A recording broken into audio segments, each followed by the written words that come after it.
How to fix Snapchat director mode not working.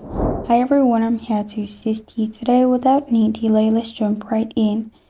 Open Snapchat and then on the right side, click on the arrow.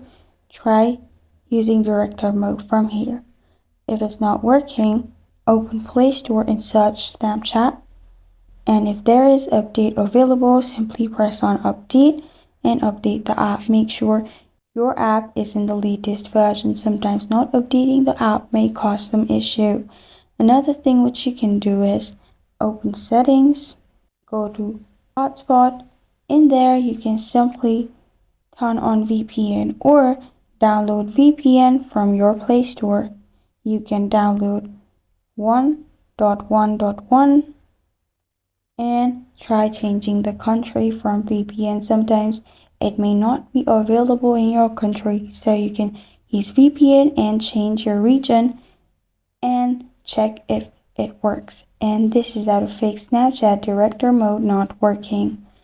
Thank you for joining me today. If this video helps you out, please leave a like and subscribe for more.